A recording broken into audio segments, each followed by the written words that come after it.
Hello everyone, welcome back to our YouTube channel Bhavna education hub. So friends, आज है हमारी practice का session 5। सो चलिए शुरू कर दें। आज के 25 क्वेश्चंस देखते हैं। सेशन को ज़्यादा से ज़्यादा शेयर कर दीजिएगा। सो आज का पहला हमारा क्वेश्चन है, इट इज़ वेल, ये क्या है, spot the error. It is a well known fact that the monarchy is not the best form of governance. तो क्या है यहाँ पर, ये एरर स्पॉट करना है। तो चार आपको ऑप्शंस दे रखे हैं। तो यहाँ पर सबसे ज़्यादा क्या है, it is a well known fact सही है। नॉट द बेस्ट फॉर्म, इसमें भी कोई एरर नहीं है। दैट द मोनार्की, तो मोनार्की एक अपने आप में गवर्नमेंट की फॉर्म है, जैसे क्या है, डेमोक्रेसी है। सो क्या है, ये हमारा मोनार्की है और वो गवर्नमेंट की एक फॉर्म है, तो इसके साथ द नहीं लगेगा। द स्पेसिफिक चीज़ों को बताने के लिए लगता है। गवर्नमेंट की जो फॉर्म्स है वो अपने आप में स्पेसिफिक होती है। तो यहाँ पे क्या हो जाएगा एरर हमारा, द नहीं आएगा, तो हो जाएगा एरर ए वाला। नेक्स्ट चलते हैं second. Rohit Sharma century was very acclaimed in the media. So कैसे लगाएंगे इसको, एरर स्पॉट करना है। सीपीयू टायर 2 का क्वेश्चन है ये। सो यहाँ पर जो अक्लेम्ड है ना, अक्लेम्ड से पहले क्या लगा है, वेरी लगा है। और वेरी किसके साथ लगता है, प्रेजेंट पार्टिसिपल V3 के साथ लगता है। यहाँ पर क्या है, कैसी फॉर्म है, वी की ईडी फॉर्म है, यानी थर्ड फॉर्म है, ईडी वाली फॉर्म है। और वो उससे पहले क्या लगता है, मच लगता है। तो Rohit Sharma century was much acclaimed in the media, तो वेरी नहीं आएगा, वेरी वाला एरर हो जाएगा। तो कहाँ पर है, फर्स्ट। Next, third. तो ये है हमारा parts of the given sentence have been highlighted. Highlight जो पार्ट हो रखा है ना, जैसे ये होम मिनिस्टर, अलॉज, ये सारे, तो ये हाईलाइट कर रखे हैं और इसमें आपको एरर देखना है सेंटेंस इंप्रूवमेंट के लिए। ठीक है, तो पहले देखते हैं द होम मिनिस्टर। तो होम मिनिस्टर बिल्कुल सही है। दूसरा है who took the decision to change a laws. तो लॉज से पहले ए लगाया गया है, वो तो एरर हो जाएगा। लॉज से पहले ए नहीं आता, द लॉज आता है। लास्ट भी देख लेते हैं, माइग्रेशन। तो माइग्रेशन में तो कोई मिस्टेक होगी ही नहीं, तो द माइग्रेशन नहीं आएगा। यहाँ पर क्या है हमारा, the laws. Change the laws pertaining to migration, तो चेंज द लॉज आएगा। तो ये क्या हो जाएगा हमारा, एरर हो जाएगा। अ नहीं आएगा, द आएगा। नेक्स्ट हमारा क्या है, यही है, सेम है, सेंटेंस इंप्रूवमेंट है। The film received, film received सही है। क्रिटिकल अक्लेम फॉर भी सही है। देन है हमारा बीइंग अ मोर इनोवेटिव। तो मोर नहीं आएगा, बीइंग एन इनोवेटिव आएगा, बीइंग एन इनोवेटिव। ये जो ये है ना, बीइंग एन इनोवेटिव, अ मोर नहीं आएगा, एन इनोवेटिव आएगा। ठीक है, तो being an innovative movie of the year. तो ये हो जाएगा हमारा error, spotting the error, sentence improve. Next, ये क्या आ गई, हमारी नरेशंस आ गई। तो देखते हैं, I suggested to my brother that we should go to the hills for a change. तो क्या आएगा, यहाँ पर वी यूज किया गया है, तो देखते हैं। We shall go to the नहीं आएगा, शैल भी नहीं आएगा, वी शुड भी नहीं आएगा। लास्ट क्या है, let us go to the hills for a change. तो सजेशन दे रहे हैं, तो लेट लगाने का, लेट यूज करेंगे, तो क्या हो जाएगा, फोर्थ वाला। नेक्स्ट है हमारा सिक्स्थ, ये है हमारा एक्टिव टू पैसिव। तो देखते हैं, यहाँ पर पैसिव में जाना है, एक्टिव, ये जाना है पैसिव में। So Perumal has given a challenging assignment to the newly admitted students. तो ये हमारा ऑब्जेक्ट हो गया क्या, अ चैलेंजिंग असाइनमेंट्स, ये आगे आ जाएगा। देखते हैं, हैज गिवन है, हैज के साथ, हैज हैव के साथ वर्ब की थर्ड फॉर्म है। जब ये पैसिव में आएगा तो क्या हो जाएगा हमारा, has have plus been plus verb की थर्ड फॉर्म। तो देखते हैं बीन किस में नहीं है, ये हट जाएगा, ये हट जाएगा।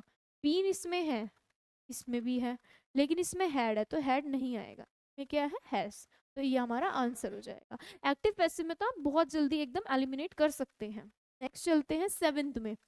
क्या है हमारा, सेंटेंस, सॉरी, पैराजम्बल है, इसमें अरेंजमेंट करनी है सेंटेंसेस की। आइए करते हैं। तो देखते हैं कहाँ से स्टार्ट है ये, T C C D, यानी या तो सी से स्टार्टिंग है या तो डी से स्टार्टिंग है। तो चलिए सी से करते हैं। Many great inventors are initially greeted with the ridicule and disbelief. ठीक है, उसके बाद चलते हैं ऑप्शन ए या ऑप्शन डी की तरफ। तो ए ले लेते हैं, the invention of the airplane was no exception. Then उसके बाद डी आ रहा है, most people who heard about the first powered flight. तो ठीक है ना, यहाँ पर एरोप्लेन की बात हो रही है, ए के बाद डी फॉलो कर रहा है, फ्लाइट की बात आ रही है, on December 17, 1903। were excited and impressed. Then उसके बाद B, however the idea of flying, तो यहाँ पे flight की बात हो रही है और flight का idea आ रहा है, and aircraft was quite repulsive to some people. तो ये हमारा सही जा रहा है, D से देखने की जरूरत नहीं है, हमारा 7th का B ऑप्शन सही लग जाएगा. नेक्स्ट चलते हैं.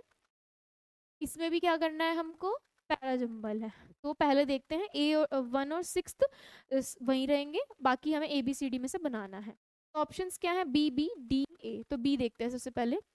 तो Nicolas Chorier is not a usual photographer. तो एक इंसान की बात हो रही है कि वो एक यूजुअल फोटोग्राफर नहीं है.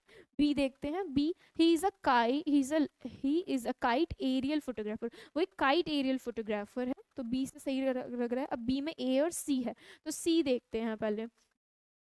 Fascinated, he literally tied his two hobbies, kite flying and photography, together for a living. फिर उसके बाद ए, ही यूजेज अ काइट. तो नहीं, जब यहाँ पर काइट की बात हो रही है तो उसके बाद काइट की बात ही फॉलो करेगी, यानी कि बी के बाद क्या होगा, हम बी के बाद मतलब जो बी है उसके बाद ए आना चाहिए. तो देखते हैं, बी के बाद मेरा ए आएगा. ही is a kite aerial photographer. He uses a kite to hoist his camera into the skies and clicks photographs while the camera dangles mid-air. Then उसके बाद D.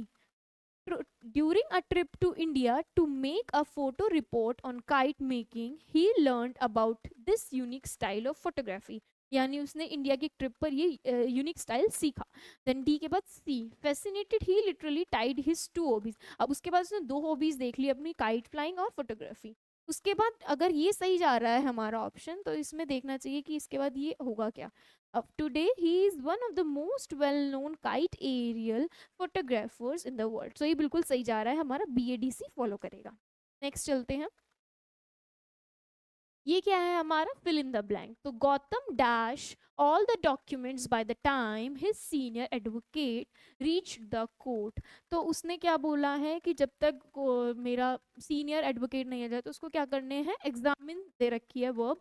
Examines, had examined, is examining या will be. तो will be तो नहीं आएगा, इसमें आएगा हमारा वर्ब की third form plus had plus verb की third form. Gautam had examined all the documents by the time his senior advocate reach the court. यानी कि उसके आने से पहले उसने सारे डॉक्यूमेंट्स एग्जामिन कर लिए, देख लिए. Next. She was so busy dash writing that when the maid came dash she didn't hear her. तो वो किस में बिजी थी, she was so busy writing, in writing.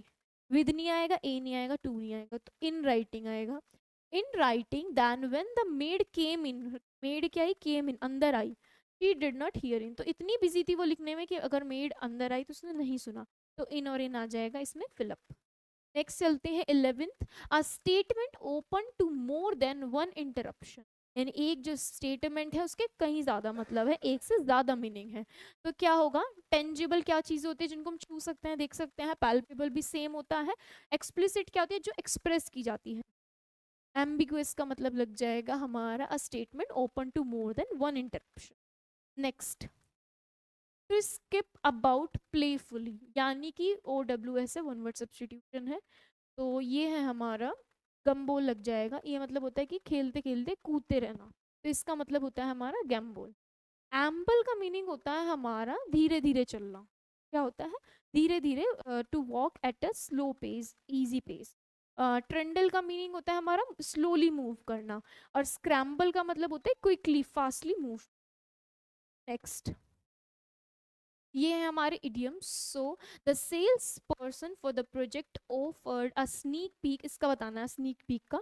A sneak peek of the project as we expressed our interest in the area and amenities.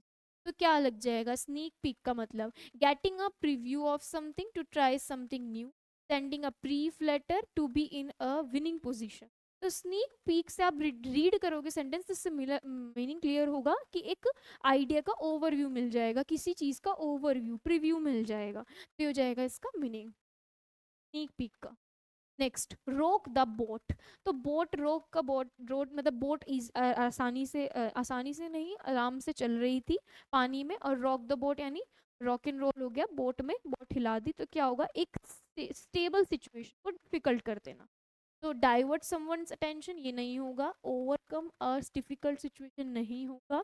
Next है disturb a stable situation, यानी boat आराम से चल रही थी, उसको रॉक कर दिया यानी हिला दिया, डिस्टर्ब कर दिया, यानी stable, disturb a stable situation, ये हो जाएगा इसका करेक्ट। नेक्स्ट 15th, इसमें क्या बताना है हमको, सिनोनिम्स बताने हैं। तो ट्रिवियल का मतलब होता है जो चीज़ इम्पॉर्टेंट नहीं होती है, अनइम्पॉर्टेंट होती है, जिसकी कोई वैल्यू नहीं होती है। ट्रिवियल का मीनिंग होता है कोई जो कम वैल्यू का होता है, इनसिग्निफिकेंट। सो ऑप्शंस देखते हैं। पहला ऑप्शन क्या है, कंसीटेड। दूसरा इडियोटिक, इडियोटिक यानी फुलिश। थर्ड है मेरा इनसिग्निफिकेंट, यानी जो आवश्यक नहीं, मतलब इम्पॉर्टेंट नहीं होता, ये इसका मीनिंग है।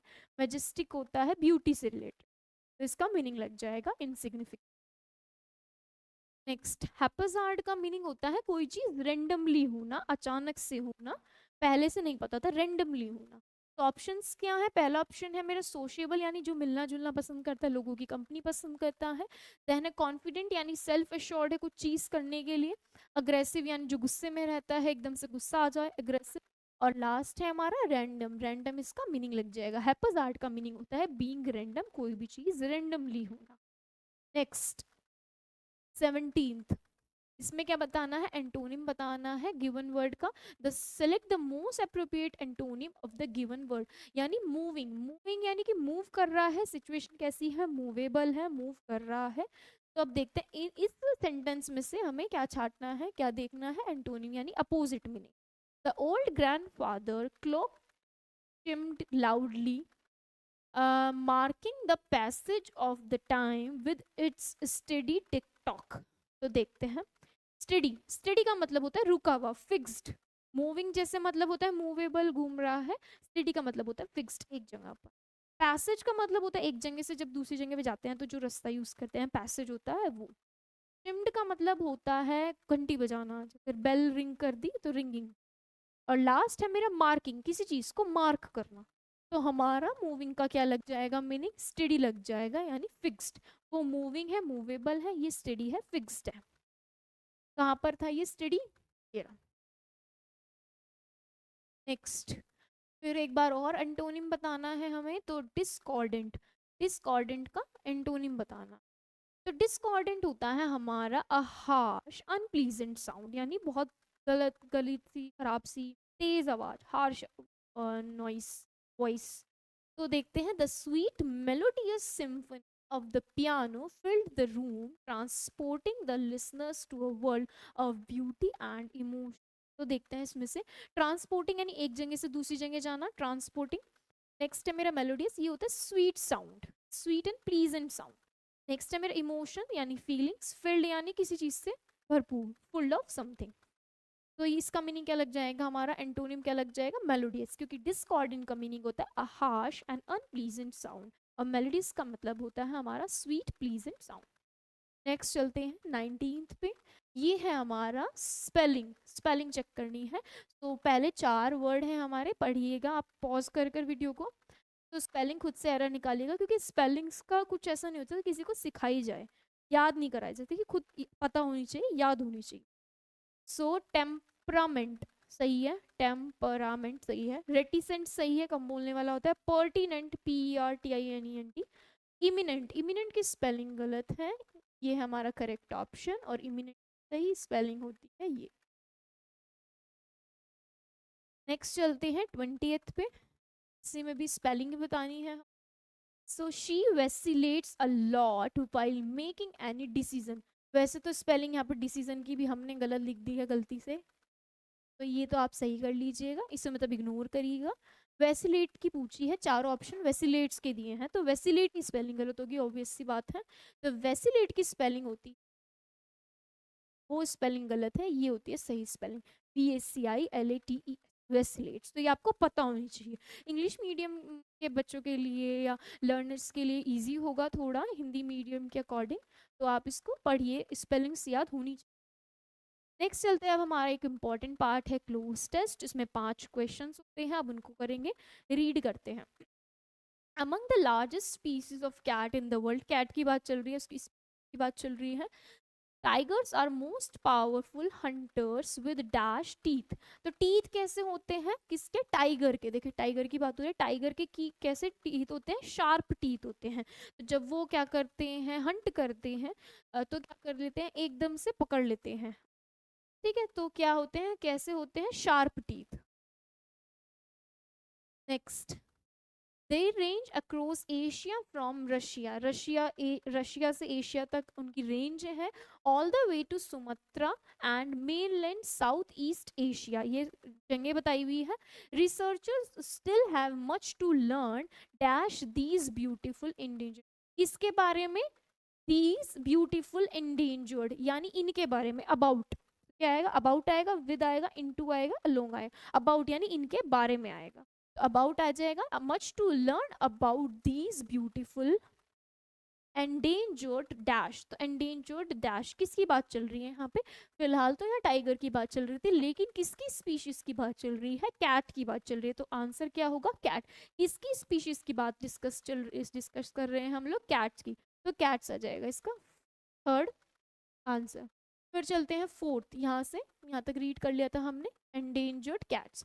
There is currently one recognised species of tiger. एक टाइगर की स्पीशीज है जो बहुत जानी जाती है, पैंथरा टिग्रिस है उसका नाम। Scientist have further dash the tiger into, यानी साइंटिस्ट ने टाइगर को क्या किया है, फर्दर डिक्लेयर्ड किया है, रिस्ट्रिक्टेड, क्लासिफाइड या जनरलाइज्ड। तो क्लासिफाई किया है 9 स्पीशीज में, यानी बांटा गया है 9 स्पीशीज में, सब स्पीशीज में। तो क्या आ जाएगा, क्लासिफाइड। नेक्स्ट, सो क्या है वो 9 स्पीशीज, क्या है हमारी 9 species, this extinct Bengal and Amur subspecies of these 6 subspecies as a accredited zoos currently manage these अमूर, माल्यान, सुमत्रन, ये सारी बातें चल रही हैं।